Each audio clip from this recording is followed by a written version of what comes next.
Praise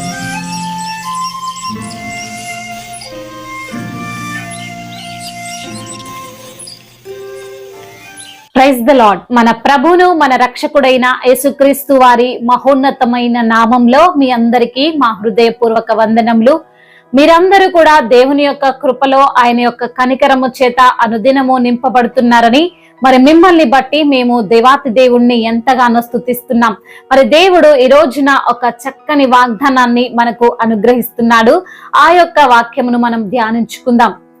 కీర్తనల గ్రంథము 40వ కీర్తన 5వ చరణం.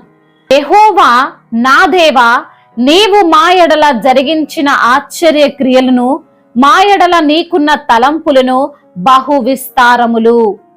వాటిని వివరించి చెప్పేదననుకొంటినా అవి లెక్కకు మించి ఉన్నవి.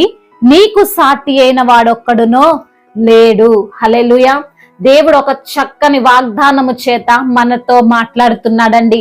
ఈ యొక్క కీర్తన రాసింది ఎవరు అంటే దావీదు గారు రాశారు. దేవుడు తన పట్ల కలిగి ఉన్నటువంటి ఉద్దేశాలను, మరి ఆ దావీదు గారి జీవితంలో దేవుడు జరిగించిన అద్భుతాలను, ఆశ్చర్యమైన కార్యాలను వివరిస్తూ ఈ యొక్క మాటలను మాట్లాడుతున్నట్లుగా మనం చూడవచ్చు. దేవుడు నమ్మదగిన దేవుడు. ఆయన నమ్మిన వారి జీవితంలో, ఆయనను ఆశ్రయించిన వారి జీవితంలో గొప్ప కార్యాలు దేవుడు జరిగిస్తాడు. మరి దావీదు పట్ల దేవుడు చేసినటువంటి కార్యాలను వివరిస్తూ ఈ యొక్క మాటలు మాట్లాడుతున్నాడు. మరి మన పట్ల దేవునికి ఉన్న ఉద్దేశాలు బహు విస్తారములు. నీ పట్ల నీకు కూడా అంత ఆలోచన ఉండదేమో, కానీ నీవు నమ్ముకున్న దేవుడుకు నీ పట్ల ఒక గొప్ప ఉద్దేశాన్ని కలిగి ఉన్నాడు. మన ఉద్దేశాలు, మన ఆలోచనలు దేవుని వంటి ఆలోచనలు కావు. మరి భక్తుడు కీర్తిస్తున్నట్లుగా ఆయనకు సాటి అయిన వాడు ఒక్కడునూ లేడు. ఆయన్ని మనం ప్రేమించే విషయంలో, మనకు కార్యాలు జరిగించే విషయంలో, మనల్ని అన్ని విషయాలలో హెచ్చించే విషయాలలో దేవుడు మనల్ని ఎంతగానో ప్రేమిస్తున్నాడు. మన పట్ల తన యొక్క కార్యాలను సఫలం చేస్తూ ఉంటాడు. మరి ఈ యొక్క మాటలు ఎందుకు మాట్లాడుతున్నాడంటే, దావీదు గొర్రెలు కాచుకునే వ్యక్తిగా ఉన్నాడు. మరి అందరి చేత వేషింపబడుతూ ఉన్న వ్యక్తిగా ఉన్నాడు. మరి తన యొక్క తండ్రి తన గురించి ఒక సాక్ష్యం ఇచ్చాడు. పెద్దగా అతనికి జ్ఞానం ఏమి లేదు అన్నట్లుగానే తన తండ్రి దృష్టిలో మరి దావీదు గారు కనిపించారు. కానీ దేవుడు అభిషేకించినటువంటి తీరును చూస్తే మనకు ఆశ్చర్యం కలుగుతుంది. దావీదు చిన్నవాడు. మరి దావీదు గొర్రెలు కాచుకునే స్థితి నుంచి దావీదును రాజుగా దేవుడు హెచ్చించాడు.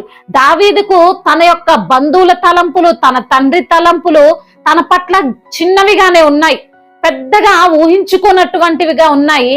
కానీ దేవుని యొక్క తలంపులు దావీదు గారి పట్ల ఎంతో ఉన్నతంగా ఉన్నాయి. గొర్రెలు కాచుకునే దావీదును తీసుకువెళ్లి రాజుగా సింహాసనము మీద దేవుడు కూర్చోబెట్టాడు. ఈ రోజు నన్ను అనుకోవచ్చు, నా స్థితి ఇంతే, నా గతి ఇంతే, నా బ్రతుకింతే, నా బ్రతుకు మారదు, నా పరిస్థితి మారదు, నాకున్న ఈ స్థితిగతులు ఇంతే, నాకే జాబ్ రాదు, నాకు తలంతులు లేవు, నాకు ఏది రాదు అని నువ్వు ఈ రోజున బాధపడుతుంటే దేవుడు కూడా నీతో మాట్లాడుతున్నాడు. దేవుడు నిన్ను బలపరుస్తున్నాడు. ఆయనకు నీ పట్ల ఉన్న తలంపులు బహు విస్తారములు.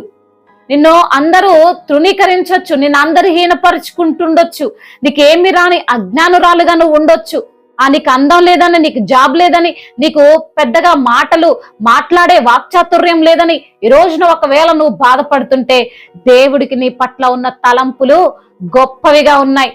ఆయనకు నీ పట్ల ఒక గొప్ప ప్రణాళిక ఉంది.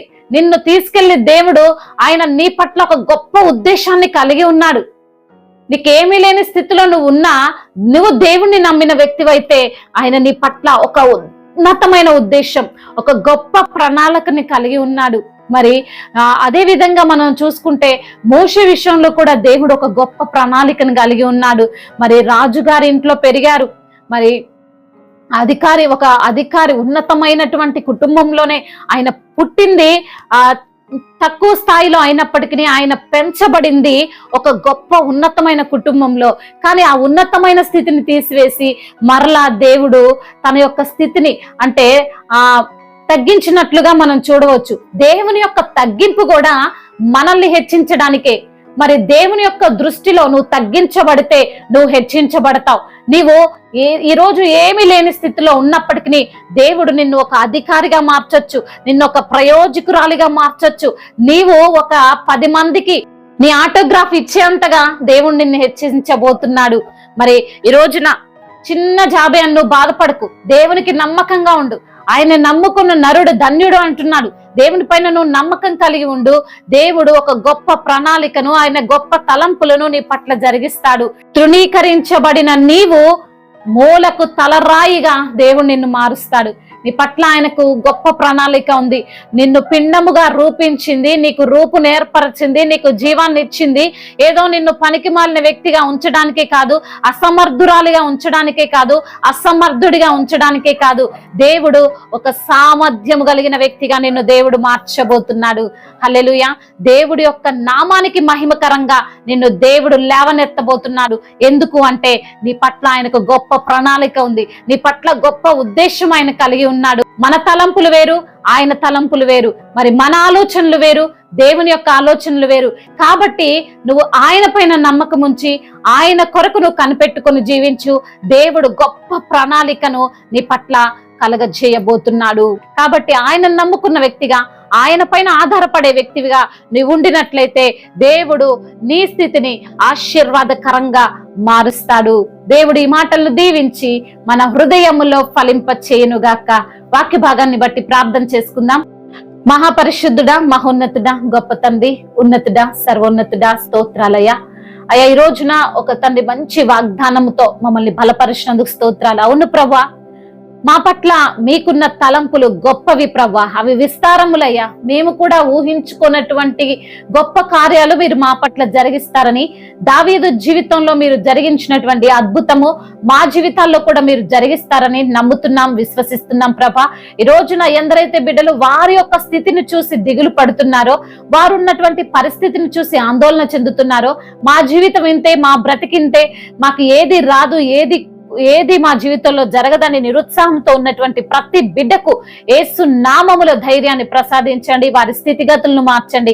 ఈ రోజున ఎందరైతే బిడ్డలు అయా మరి తండ్రి మిమ్మల్ని ఆశ్రయించి ఉన్నారో, మీ శరణు జొచ్చి ఉన్నారో, మిమ్మల్ని నమ్ముకొని ఉన్నారో, వారి పట్ల గొప్ప కార్యాలు వారి పట్ల మీరు జరిగించండి. అయా, ఈ రోజున ఎందరైతే బిడ్డలు ప్రయాణాల్లో ఉన్నారో వారికి మీరు తోడుగా ఉండండి, వారికి మీ సన్నిధిని తోడుగా ఉంచండి నా తండ్రి.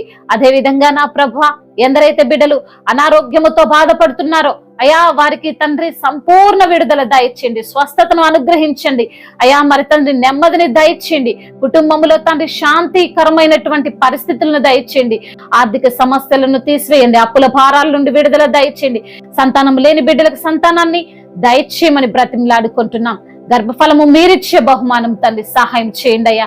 మరి గొప్ప కార్యాలు బిడ్డల పట్ల జరిగించండి. ఈ రోజు అంతట్లో మీరు బిడ్డలకు మీరు తోడై ఉండండి. మీ యొక్క తండ్రి ఆలోచనలన్నీ, మీ ఉద్దేశాలన్నీ బిడ్డల పట్ల మీరు నెరవేర్చమని బ్రతిమిలాడుకుంటూ నజరేయుడైన యేసుక్రీస్తు సర్వశక్తి గల నామంలో ఈ ప్రార్థనను అడిగి వేడుకొని పొందుకొని ఉన్నాము మా ప్రియ పరలోకపు తండ్రి. ఆమేన్. May God bless you all. దేవుడు మిమ్మల్ని బహుగా దీవించి విస్తరింప చేయునుగాక.